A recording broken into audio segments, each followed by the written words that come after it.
I am publisher of the Western Standard. We've just been watching the BC Leaders Debate. Sean, you need to put a headphone in your ear. Well, at least one of you, but I think it's Sean. You've been watching the BC Leaders Debate, and we're here tonight. I'm here tonight with Alex McCall, columnist for the Western Standard, and Sean Elaine, one of our digital online experts for the Western Standard. He hails from, he'll correct me if I'm wrong, but from Vancouver, British Columbia. He is one of the leading British Columbians in the Western Standard right now. Of course, I'm here from Calgary, and so is Alex McCall. So, guys, welcome tonight. You've been watching a lot. Maybe just first introduce yourself. We'll make sure everybody can hear everybody first. Well, I guess I'm in the middle, so I'll go first. I'm Alex McCall. I'm in Calgary, as Derek mentioned, and I'm the defense columnist with the Western Standard. I hope my sound is okay on this. I did turn my volume down. Hopefully that helps. My name is Sean Elaine. I grew up about an hour outside of Vancouver. I lived in Alberta for about 10 years, but now I'm back in BC again. Been here for over a year now. And I do the digital social media and some digital marketing for the Western Standard. Very good. All right, guys. Well, we've been listening to the debate for the last hour and a half from between what I think seems like four candidates. Without stealing Alex's thunder, it seems like four Liberal candidates. But why don't I open it up for you guys for your initial thoughts? Before we dive down into any of the details about specifics they said, maybe just let's just give me your very highlights about the evening, who won, who lost, if there is any of that. You first, Alex. Oh, sure. So yeah, I remember halfway through the debate, I think I texted Derek. It's like there are three Liberals on stage playing No True Scotsman and arguing who's the real Liberal in the room and who's the real leftist that you should all trust and vote for. So there wasn't that great of a diversity of ideas. Although on the overall winner, I think they all did a fairly good job, but Premier Horgan was clearly appealing to the Green Party supporters and saying, vote for me. I agree with a lot of the things the Green Party is doing, and that way we can keep out the big, scary capitalist Liberals who are going to destroy the province. And based on where the polls are today and the success of the Conservative Party in New Brunswick in their recent snap election, I think Horgan probably did a good job and probably won. Yeah, I tend to agree with that. Actually, I wrote that exactly here in my notes. Is Horgan seemed to be going after the Greens the most and looking for that Green vote. In fact, I thought Wilkinson didn't get that much time at all in speaking time. I'm sure they'll come out with the amount of time spoken between the. But I didn't think Wilkinson fared that well, just because I don't think he asserted himself much and really got in front of there as much. But maybe that's because Horgan, I found him mostly going after Greens to get those Green votes. Yeah. Alex, I didn't mean to steal your point. It was a very good point. But my only disagreement with there being three Liberals on stage, I'd say there was four Liberals on stage. The moderator, I think, what's her name? Sachi Curl, if I'm not mispronouncing that.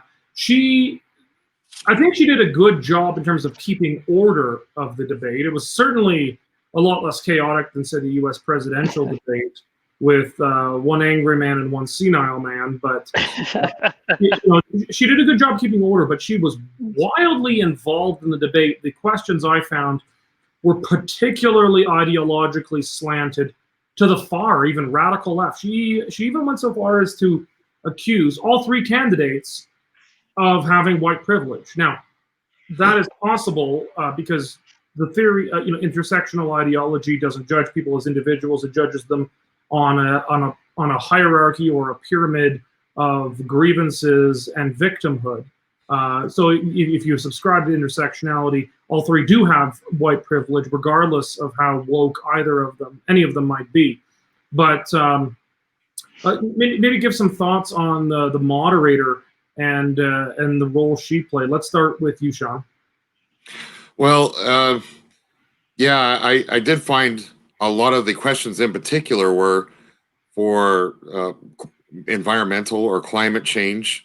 And I know that there is definitely a lot of people that care about that, but I'm thinking right now, severely normal people, they're most worried about jobs and economy. I mean, the WHO just said the World Health Organization just said the other day, in the last 7 months, the poverty rate has doubled.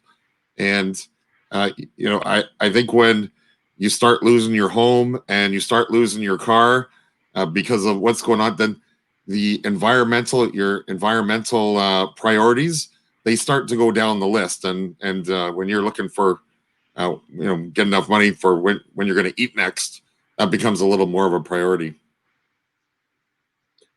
Alex, your thoughts on the moderator? Well, there was one question which was basically almost a minute of insults towards the Liberal leader, followed by, "Don't you think you're a terrible paternalistic white man?" or something along those lines. And I just was shocked. I never thought I would ever see a debate moderator take such a personal attack against a sitting politician. I understand from a little research that there were some legitimate critiques of the opposition leader, but to see them kind of summarized so aggressively and then phrased in a "don't you think you're terrible for having done this" kind of way was a little bit of a shock, and it's clearly not an unbiased moderated question. Yeah, it was quite something. I think if we're going to come up with a headline for the debate, we're going to call it 2.5 White Men. Yeah, I think you both have a point. I think Andrew Wilkinson. So kind of coming back to your overall impressions, Andrew Wilkinson. I mean, from my own perspective, and I think yours, seemed like the least crazy in the cuckoo's nest, but still pretty wild. A real shocking. Well, should be shocking, but isn't to those of us who follow this, but a real shocking lack of any ideological or philosophical diversity. You had labor left, you had green left, and social left. Just all three varieties of virtually the same thing with the same root ideologies. Just Andrew Wilkinson being a little more different than the other two because he knows that browbeaten conservatives and libertarians in BC theoretically have no other choice but to vote for him, so he has to not openly antagonize them that much. But John Horgan, I think, came across as by far the most confident. He came across certainly as the most premier-like. I found it interesting. None of them smiled at any point. Like, they were all very dour. And sure, these are serious times, but it was interesting. Normally in a leaders debate, you want to come across as friendly, at least a little bit from time to time. Crack a smile at one point. Green leader Sonia Festenau had a positive scowl the whole time. I really noticed her not smiling. She had a scowl the whole time. But even the other two, actually, I should say there was an exception with Horgan. Horgan smiled for a bit as Andrew Wilkinson was speaking. When was that? I'm just looking at my notes here. I think it was when Andrew Wilkinson committed the cardinal sin and admitted to being a graduate of the University of Alberta.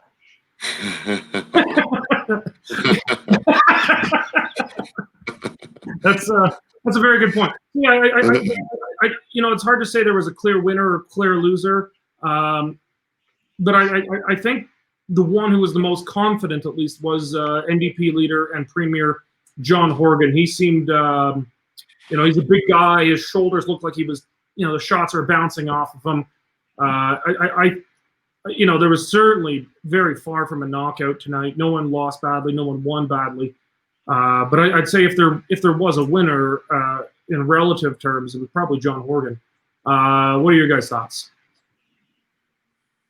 Yeah, I agree with that. Horgan came out as the clear winner. And I mean, in all respect too, I mean, he was the one to beat. He's the one to be. I mean, they're looking at the last poll I seen was something like a 98% chance of majority. So I mean, yeah, he's confident.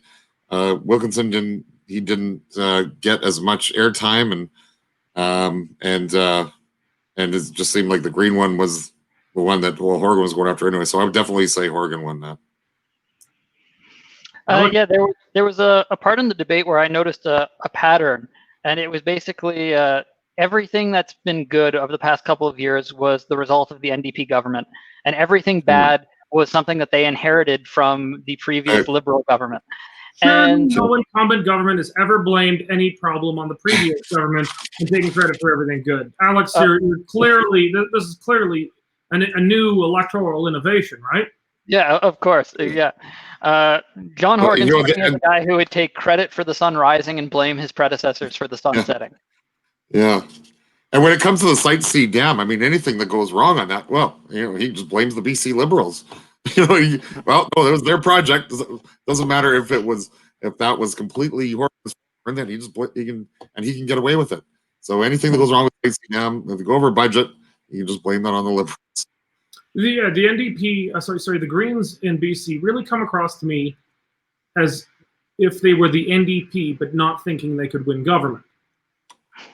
It's they really are just a slightly less pragmatic version of the NDP. I mean, none of us follow on the Green left, so it's hard for us to maybe empathize enough with how the Green voter thinks in BC. Just as when I read leftist columnists talking about how could anybody possibly be to the right of Jason Kenney in Alberta? He's already practically a Nazi. There is nothing to his right. They clearly don't understand the way many of us think here in Wild Rose Country. So I admit that maybe we might not have the best perspective in thinking of the mentality of the Green voter in British Columbia. But it really seems to me there was very little area of disagreement between the Greens and the NDP, just that the NDP are a bit more, they're a little bit more captured by the deep state or the state, and that, once a decision's made and the bureaucracy has set on something, that it's done. I saw a little other difference.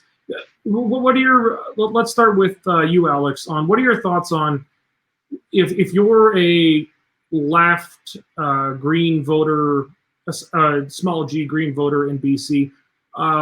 Really, what is the impetus for you to continue to support the Greens, or to consider supporting the Greens in BC as opposed to the NDP? Well, that's a great question, Derek. In any first past the post system, there's a natural encouraging aspect that forces you to support one of the two big parties, or you risk splitting your side of the political spectrum and helping the other guy win. And it's clear that John Horgan was appealing to those Green voters who might be in a place to split the vote and help the Liberals win. So he's trying to get that Green vote to go for him. And the Greens are currently sitting at around like 2 seats in the polls right now. So it's very likely that if you believe in the Green message, if you want to elect someone who agrees with 80% of what you believe, you're going to have to vote NDP. Otherwise, you could get a Liberal candidate.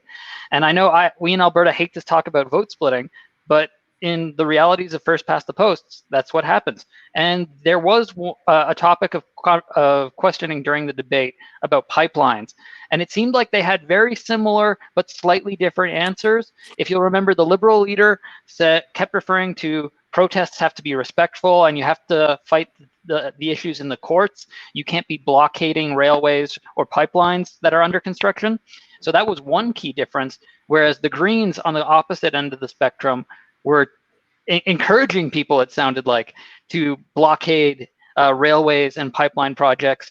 And then the NDP in the middle were saying, they kind of encouraged you to blockade Alberta oil, but please don't interfere with BC natural gas. So they kind of tried to split the issue in some magical way. Sean, if you're kind of a Green left voter in BC, we're trying to put our hipster hat on here. If you're a Green left voter in BC, what reason would you see to consider voting Green as opposed to NDP at this point? Well, that is an extremely tough question, and this what I'm about to say may not answer that question, but when you look at the NDP, and this provincially and federally, on how it used to be, I mean, their brand was we're a party for the working man. And now, whether or not that's true or not is a different story, but that was their brand. And I believe that, and over the past 10 years, maybe even the last 5 years, it's been taken over by green radicals.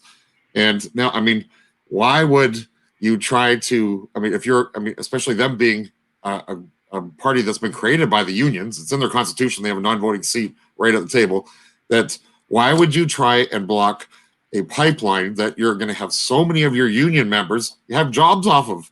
It doesn't make sense. And actually, going a little bit more into that topic, I think for the Saskatchewan and Alberta viewers, the kind of impression I actually did get off of Horgan, though, was when he answered that question was, well, we did everything we could. We brought it all the way to the SCC. We gave it the old college try. But in the end, the feds bought it. And so that's it. It kind of got the impression that he's not going to be fighting it anymore, which is great news, I hope. And also, I mean, one of the reasons also because we believe he was fighting it was because it was a minority government. The Green was holding him hostage. And that was one of their big things that, in fact, holding all of Canada hostage by a couple seats. And that was one of their big things they were pushing. So, but why would a Green voter, or why would someone vote Green instead of NDP? That's a tougher question, because especially when you think, like you mentioned, about vote splitting. So I'm sorry, I just can't get into the mind of a Green Party, other than maybe the more votes they get, even if they know they're not going to win, it may give them that confidence boost for the next election, and maybe eventually they'll get there. But I just can't get in the mind of a Green voter. I think it's a protest vote at the end of the day. Yeah, that could be it. Yeah, you could be disgusted with both NDP and Liberals and just decide to vote Green. Sorry, you got it here. If you want more establishment than either of the two establishment parties, you vote Green. Yeah. Okay, so I could also see environmentalists saying we didn't want this election during the COVID crisis. So as a protest to the guy who called an early election, just vote Green or stay home. I would think that would be a legitimate. Sonia Firstenow did talk about that fairly often. Andrew Wilkinson a little bit less, but he was at it too. That this is breaking the fixed election date law. That this is just a power grab by John Horgan. My gut tells me this is not going to be quite the issue that it was when Jim Prentice broke the fixed election date in 2015, because that was so nakedly a power grab, while he had swallowed 2/3 of the official opposition and appeared invincible. But it's hard to tell. But she tried to make an issue of it. But let's bring this back to something that's maybe a little easier for at least our Alberta brains to understand here. Although, Sean, you're I'm not sure what you identify as. Can you enough. Pardon me? Can you be bi-provincial? I would say, yeah, that's probably You're Trans Mountain. Okay, we got it. Yeah.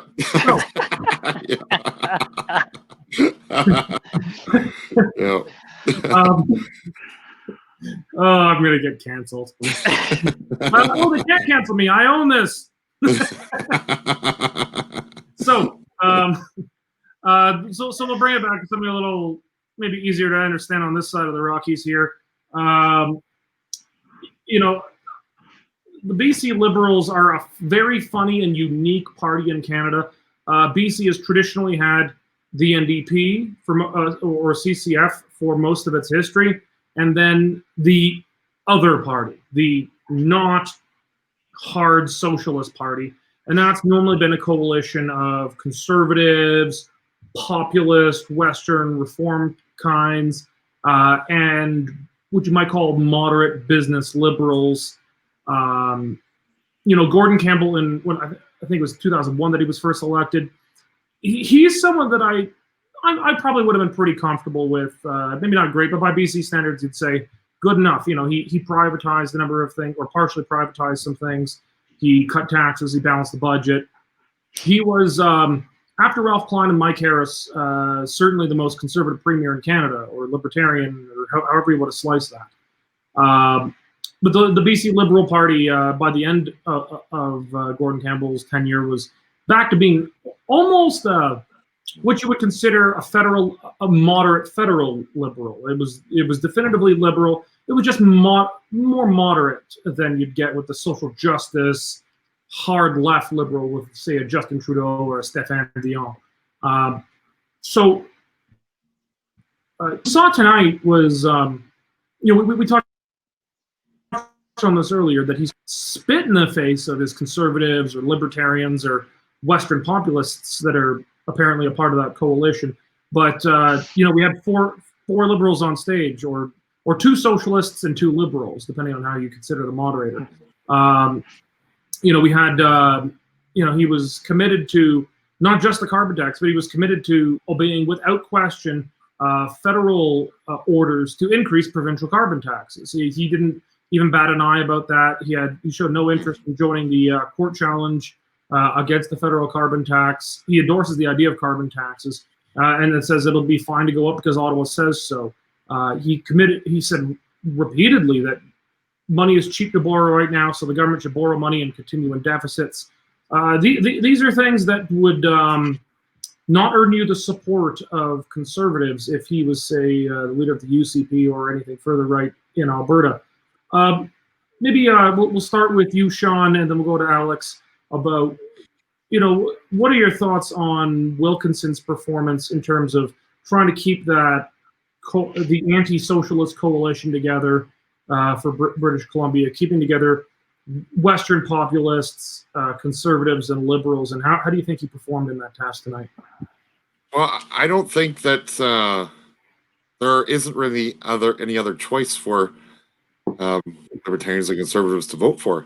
I mean, there is a BC, or I don't know, I think there's still a BC Conservative Party. I know last election there was, but they were actually very anti-conservative. There was some of them that were posting on their own personal Facebook feeds, like anti-Harper stuff. And so as far as I'm concerned, I kind of wish that whole party would implode and just start over from scratch and to become a real conservative party.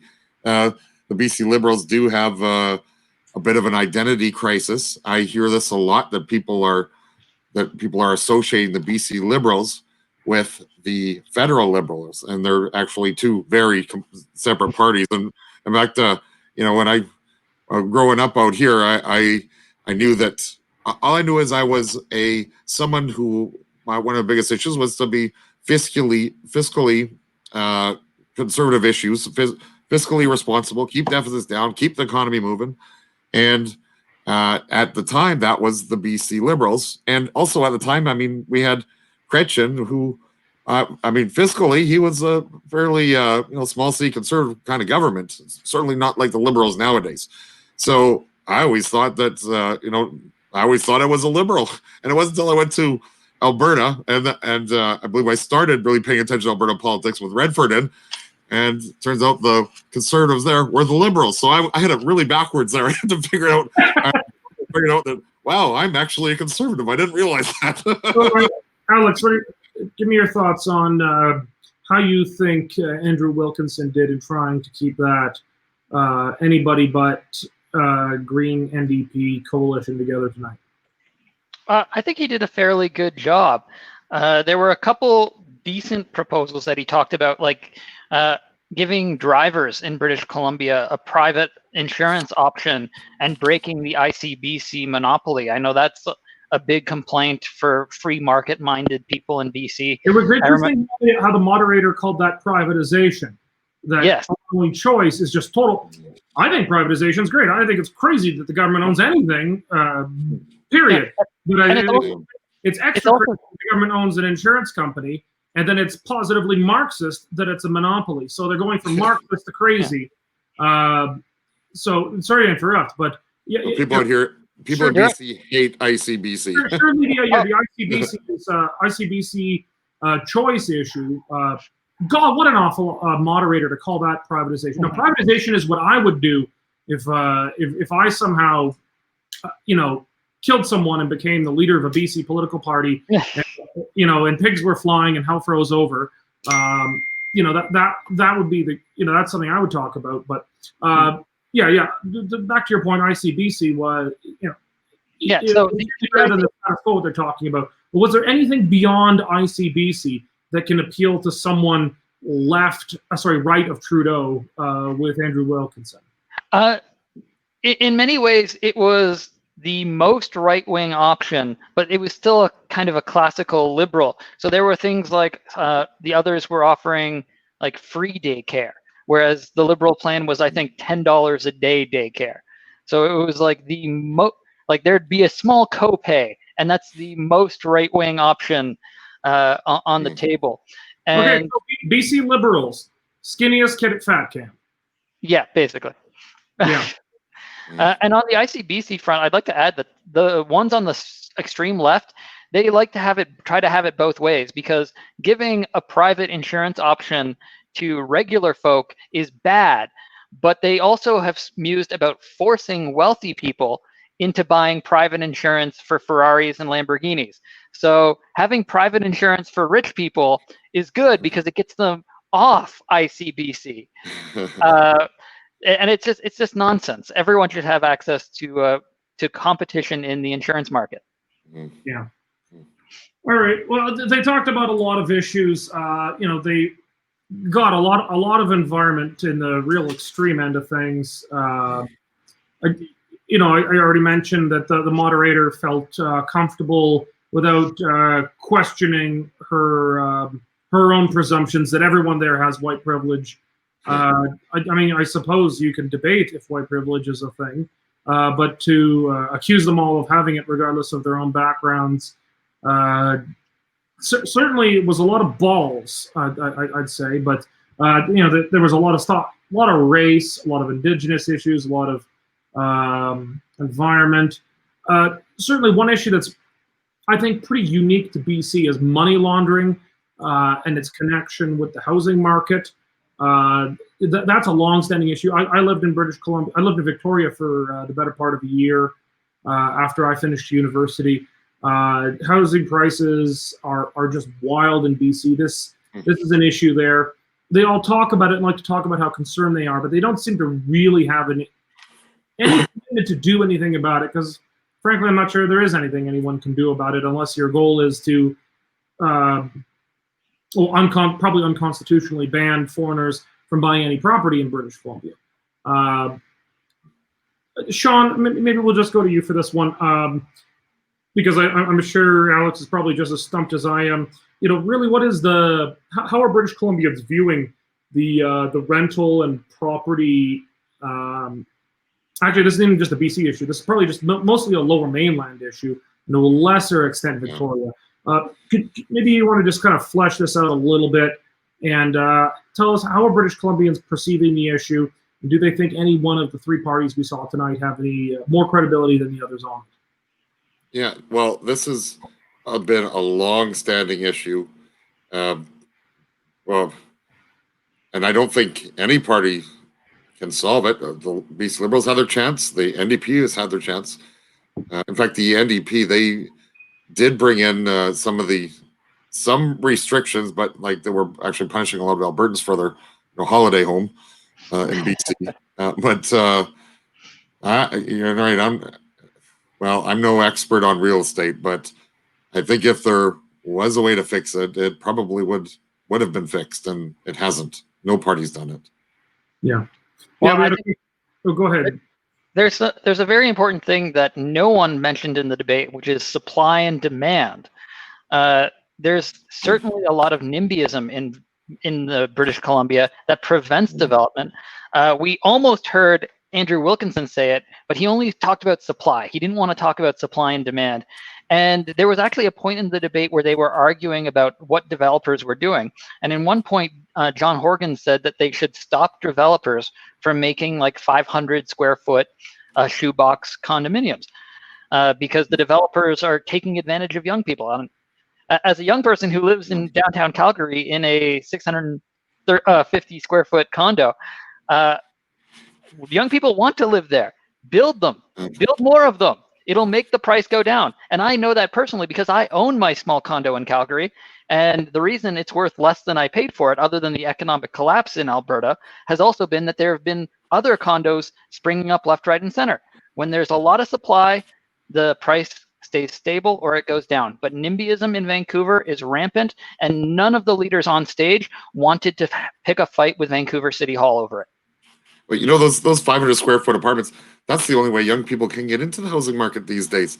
I mean, I live. You like my front hallway?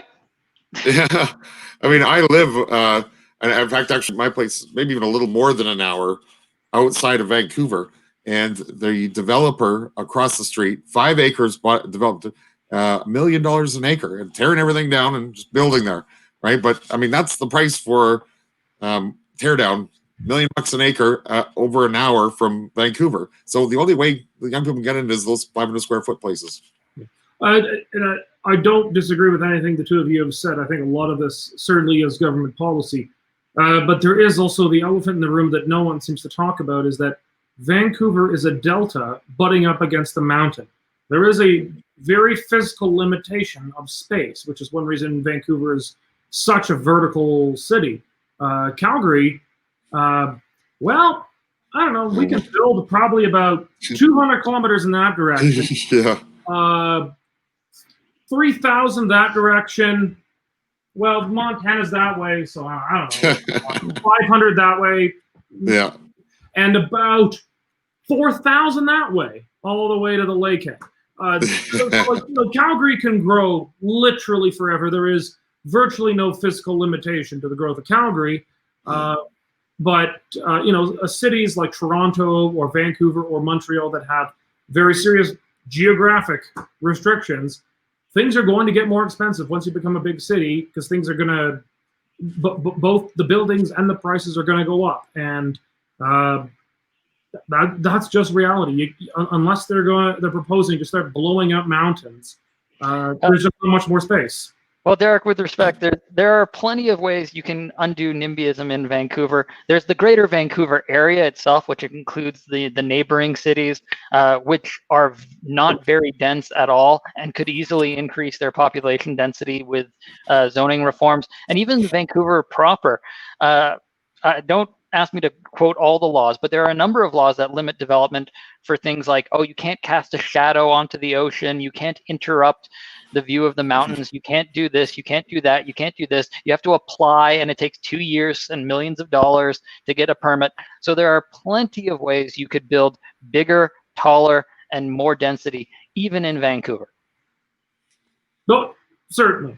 But mountains and an ocean do present serious physical obstacles. I'm just putting that out there. Okay, well, we're going to wrap it up. We'll go to closing. Can I just say, there's one more point on here I wanted to add. Hold on, Sean, I'm just going to say, I'm going to give you each a time for a closing comment. Okay. So, Sean, we will begin with you. Okay. So with the BC Liberals, like I said, they've been known as the party to vote for the best economy and budgets and everything else. I think this is going to be a tough sell for them this year, this election, because let's face it, the NDP has ran 3 straight balanced budgets. I mean, that's more than the conservative government in Alberta can say. And frankly, it's a little shocking for an NDP government, but hey, hats off for it. I never wish for any government to fail, including the ones that I didn't vote for. Considering, I mean, we're independent, but the economy is not bad. So that's going to be a tough one for them to run on this year. And frankly, I think that is probably one of the biggest issues for the severely normal British Columbians is economy and jobs. And, especially when they're getting their house repoed and their car taken away in certain economic times. So I do wish them luck, but it's not looking like they're going to win this election, to be honest. Alex, your closing thoughts. I think one of the points that we talked about earlier was the Liberals trying to maintain a big tent. And I'm reminded of how the former Liberal energy minister endorsed Leslyn Lewis for the Conservative Party of Canada leadership. So there is a big tent within the Liberal Party, but with people voting out of protest or out of principle for the BC Conservative Party, that might hurt the Liberals as well. And all polling going in seems to say that John Horgan is doing a good job of siphoning votes out from the Green Party and making the BC legislature look like it's a two-party legislature. So if John Horgan can convince all the Green voters to just vote for him, I think he's likely going to win this. And during the debate, the Green leader even pointed out, the $1,000 COVID relief check, that was an electoral promise, not of a bill he brought to the legislature. So, people who are suffering are going to think, if I can vote for John Horgan and get a $1,000 check, that might influence some people. Very good. All right, gentlemen, Alex McCall, a defense columnist for the Western Standard, and Sean Elaine, our social media manager for the Western Standard. Thank you very much for joining me. If you're watching right now and you're not yet a member of the Western Standard, please go to westernstandardonline.com, become a member. We are one of the very few media outlets in Canada that do not accept government funding and will refuse to apply for even a government media license. So if you support the work we do, if you like what you've seen tonight, or even if you didn't like it but you found it mildly entertaining, please consider supporting our work. If you don't support genuinely free press, genuine free media, then all you're going to be left with is the CBC and the Toronto Star all reporting to Ottawa. But thank you very much for your time tonight, and thank you to our two contributors joining us this evening. Thank you very much. God bless the West. All right, thank you. Thank you.